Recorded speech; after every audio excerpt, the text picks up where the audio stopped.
Running through the heart of town, this road's namesake harkens back to the unsavory early years of Newton.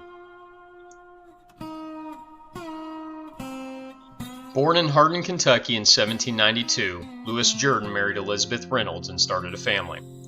Eventually making the journey to the wilderness of Illinois, Jourdan, along with the aid of his father-in-law Benjamin Reynolds, either by shrewd foresight or because of natural attraction to the locality, entered in the Palestine Land Office in May of 1831, the west half of the northeast quarter of Section 1, Township 6 North, Range 9 East, and the northwest quarter of the same section.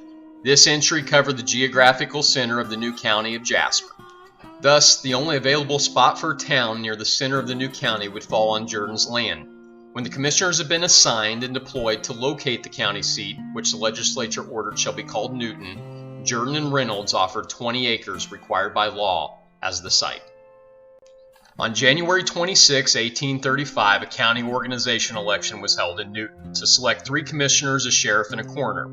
William M. Richards, George Mattingly, and Frederick W. H. Claycomb were elected county commissioners, and Jourdan was elected sheriff. The following Monday, February 2nd, Sheriff Jourdan called the first county commissioners' meeting to order.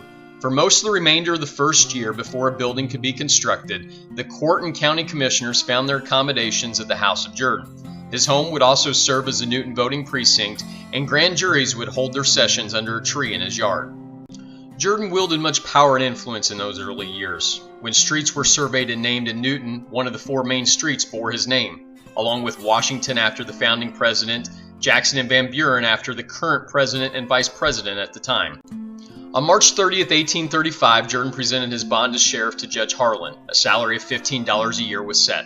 In those early years, Jourdan filled many roles. He was appointed postmaster for Newton, and for lack of a building, he used his hat as a post office. Mail was received once a week if the waters were not too high. Mail was carried on horseback from Vincennes to Newton, and then on north and came back the following week.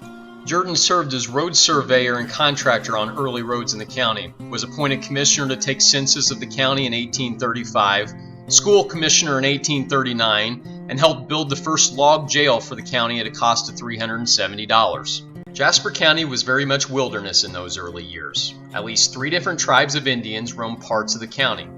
Reports came in that a large tribe of Indians were camping out, dancing around campfires with war paint on, along the Big Muddy Creek near the county line.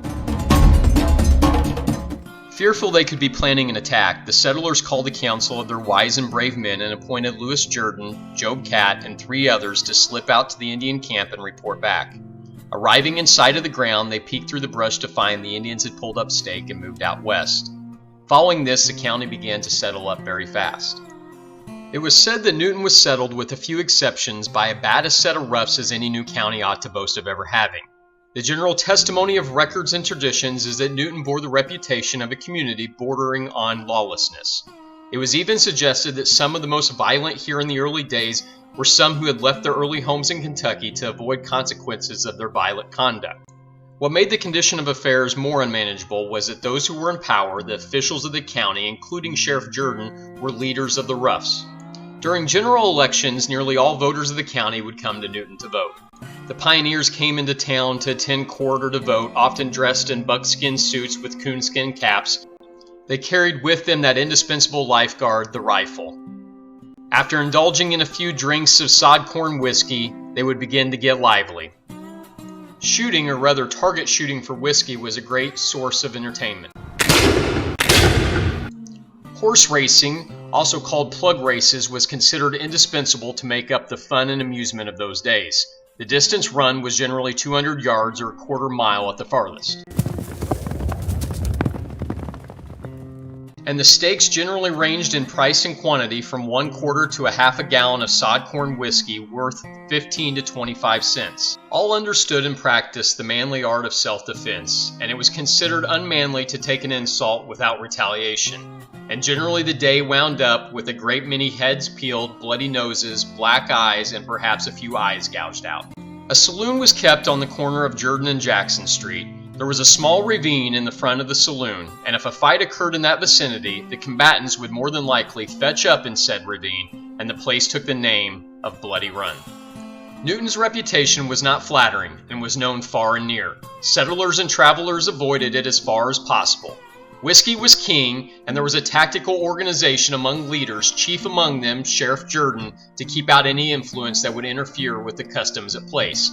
Up until about 1840, this sort of thing continued without any opposition. The beginning of change in Newton occurred with an incident that is written down as follows. A stranger was riding along through the town, and some roughs who were standing in front of the saloon saw him and thought that he must comply with their rules. Their leader, Sheriff Jourdan, stepped out into the road and asked the gentleman to get down, come in, and treat the crowd. The stranger said that he was not a drinking man and would rather be excused. Jourdan said that it made no difference in this case. It was custom of the town that no stranger should pass through without treating. The stranger remarked that he had often heard stories of Newton, but had not thought it so bad as that. Jourdan said it did not matter what he had heard, and taking the stranger's horse by the bridle, said that it was custom here, and now, sir, you must have a treat or fight. The stranger remarked that he was no fighter, and supposed he would have to treat. And getting off his horse, Jourdan let go of his bridle and started towards the door of the saloon. But as he passed, the stranger gave Jourdan a sucker punch behind the ear that sent him 10 or 15 feet into the street. And while the roughs were rubbing him and trying to bring him back to life, the stranger deliberately got on his horse and rode off, and remarked to the crowd as he rode away that he would pass through the town again in a week or two to put a stop to this action. The roughs would go on to learn other lessons that would nearly cost them their lives, while Jourdan had to flee for the town's good and his own safety. Following Jourdan's departure for violations of the law in 1840, he lived the remainder of his life in obscurity, dying in January of 1849. In 1852, his widow Elizabeth would marry John M. Buford, a widower, resident of Jasper County, and veteran of the 1812 War.